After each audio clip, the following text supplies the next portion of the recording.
Sekarang ada juga nasihat beliau tentang zuhud. Ada 2 kalimat dari Imam Malik yang berhubungan dengan zuhud. Yang pertama, kata Imam Malik, apabila seseorang itu zuhud, Allah akan memberi nikmat kepadanya. Yang kedua, zuhud itu bukan ketiadaan harta, namun mengosongkan hati darinya. Ini 2 kalimat untuk jadi bahan kita muhasabah. Jadi orang zuhud itu orang yang hatinya tidak terikat, tidak tergoda oleh dunia. Katanya Imam Malik, justru sebaliknya orang yang tidak terikat dan tidak tergoda ini akan mendapatkan nikmat dari Allah. Mungkin kalau pakai bahasa lain, kalau engkau tidak mengejar dunia, dunia yang mengejarmu. Ya tentunya atas izin Allah. Jadi dengan cara zuhud, kita bisa semakin dekat dengan Allah, hati kita tidak sibuk dengan dunia, dan ternyata dunia yang mengejar kita, Allah yang mencukupkan dan memberi nikmat dalam hidup kita. Nah, ini mental semacam ini adalah mentalitas zuhud. Ya mungkin agak beda dengan kita, kalau kita ini kan masih banyak takut-takutnya dalam hal duniawi. Takut kalau besok tidak dapat pekerjaan, misalnya teman-teman mahasiswa. Takut apa cukup gajiku sekian, misalnya yang sudah punya pekerjaan. Takut kira-kira nanti saya bisa dapat jodoh apa enggak ya, misalnya yang jomblo. Ketakutan-ketakutan semacam ini menunjukkan kita belum masuk dalam kualifikasi orang yang zuhud. Orang yang zuhud itu tidak ada takutnya kalau urusan duniawi. Jadi kalau urusan dunia, mau apapun yang terjadi, seorang yang zuhud itu akan ridho. Tapi bukan berarti tidak mau bekerja, bukan berarti tidak mau kaya. Kalau mau kaya oke saja, bekerja ya dilakukan sepenuh hati sebagai tanggung jawab kemanusiaan dan tanggung jawab ketuhanan. Tapi hasilnya apa? Buahnya seperti apa ya? Tidak jadi ukuran, tidak jadi hitungan. Satu-satunya ukuran dan hitungan hanya ridhonya Allah. Mental semacam ini namanya mental zuhud. Imam Malik itu imam yang kaya. Tadi saya ceritakan beliau ini suka menggunakan baju-baju yang mewah. Tapi kekayaan tidak nempel di hatinya. Ada beberapa kisah ini saya bawa ya. Misalnya ini ada contoh.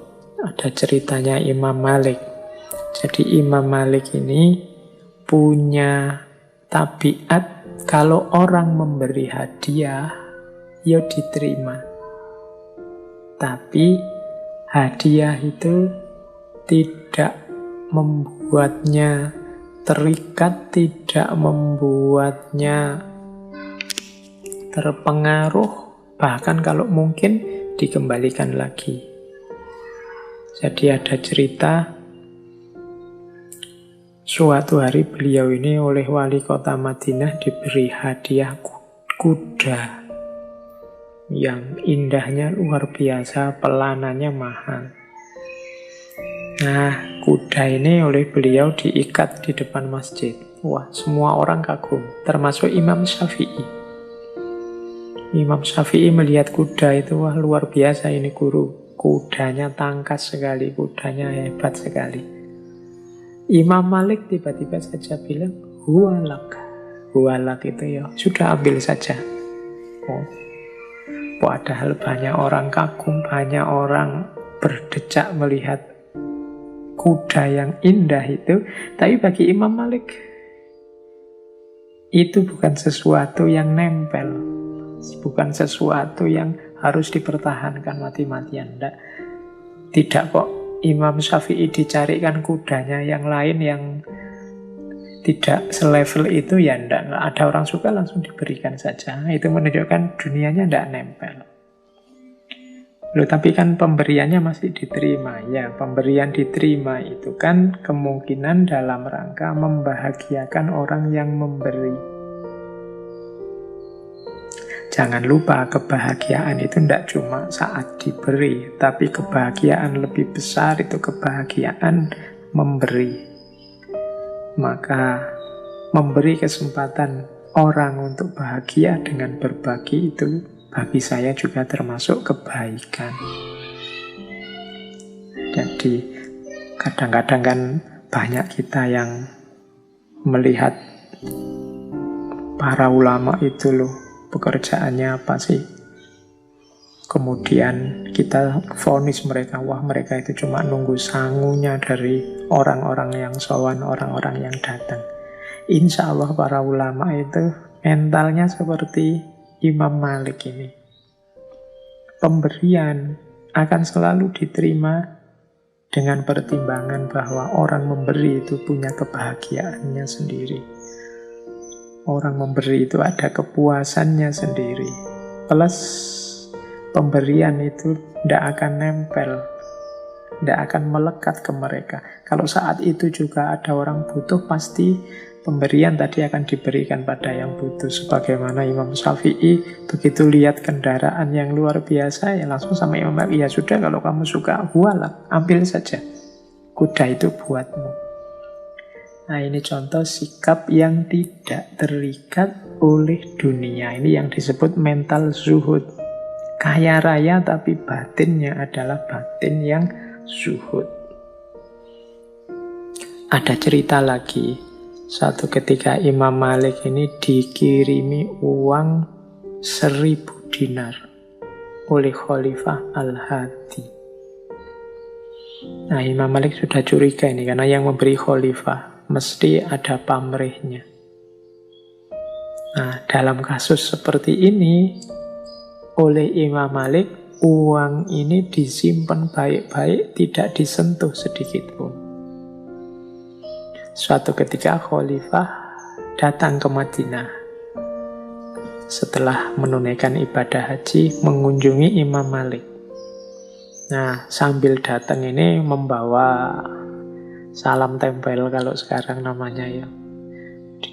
Uang yang diamplopi itu 1000 dinar lagi. Kemudian beliau merayu Imam Malik untuk pindah ke Baghdad, diberi jabatan yang tinggi. Nah, oleh Imam Malik, kebetulan Khalifah Al-Hadi datang, tawaran untuk pindah ke Baghdad ditolak, uang salam tempelnya ditolak, plus dulu uang 1000 dinar yang dikirim, yang sama sekali belum disentuh, dikembalikan lagi. Nah, ini salah satu contoh bagaimana beliau ini tidak terikat oleh dunia, punya mentalitas zuhud. Oke, baik, kita lanjutkan lagi ya. Nah, ada salah satu contoh hikmah yang luar biasa dari Imam Malik adalah sikap yang tidak sok tahu.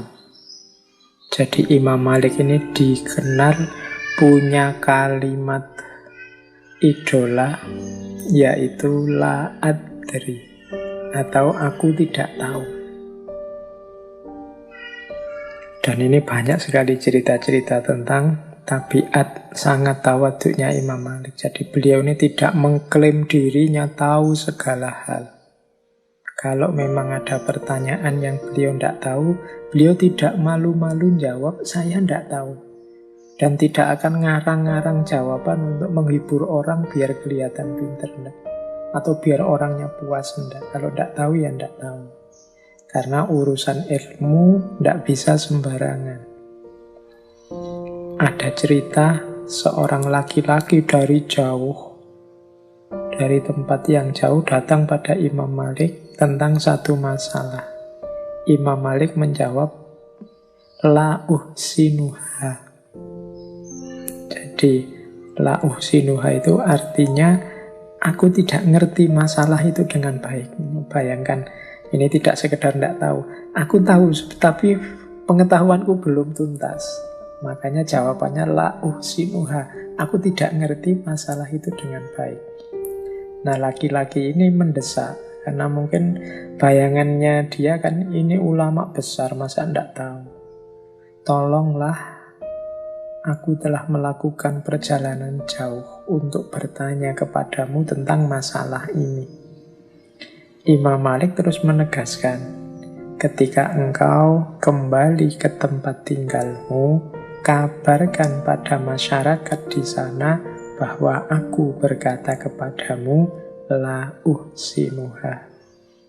Jadi ya aku ngerti kamu orang jauh, tapi aku ndak ngerti masalah itu dengan baik. Jadi ya nanti kalau kamu kembali pada masyarakatmu, katakan saja apa adanya. Jawabannya Imam Malik, la uhsinuha. Nah, ini contoh ulama besar yang sadar diri dan tahu diri. Ngerti batas pengetahuannya. Kalau memang tidak tahu, ya bilang tidak tahu. Biar tidak menyesatkan orang. Ada cerita dari Khatib Al-Baghdadi. Beliau cerita bahwa Imam Malik itu satu ketika pernah ditanya 48 masalah. Yang dijawab hanya 2. Sisanya dijawab dengan la adri. Jadi sisanya dijawab dengan tidak tahu. Ya karena memang tidak tahu, mosok ngarang. Karena memang tidak tahu kan tidak mungkin terus dikira-kira apalagi urusan agama. Jadi saya tidak tahu. Bahkan tidak hanya la adri, tadi kan la uhsinuha.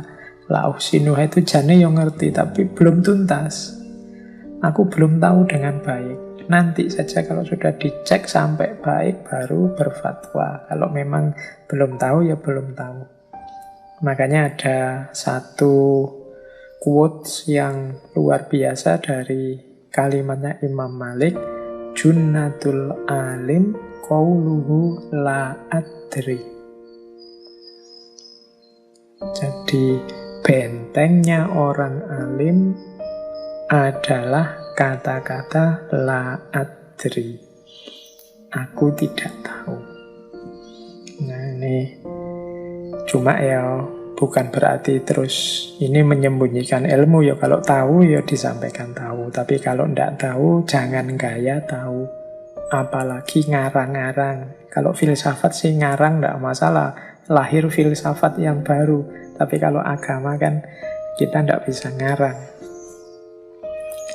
Jadi benteng kita sebagai ilmuwan itu la adri. Nyaman sudah. Ya yang lain juga begitu. Kalau ada tokohmu, idolamu, ulama yang engkau ikuti menyatakan la adri, ya jangan diremehkan, jangan dianggap rendah, jangan dianggap berarti ilmunya masih cetek. Tidak begitu. Justru itu menunjukkan kebesaran hatinya, ketawaduannya untuk tidak mengatakan sesuatu yang dia belum sepenuhnya mengerti. Jadi ya nanti dulu. Kalau saat ini ditanya, ya jawabannya masih la adri. Dan la adri ini jadi salah satu nasihat khususnya Imam Malik kepada Imam Syafi'i.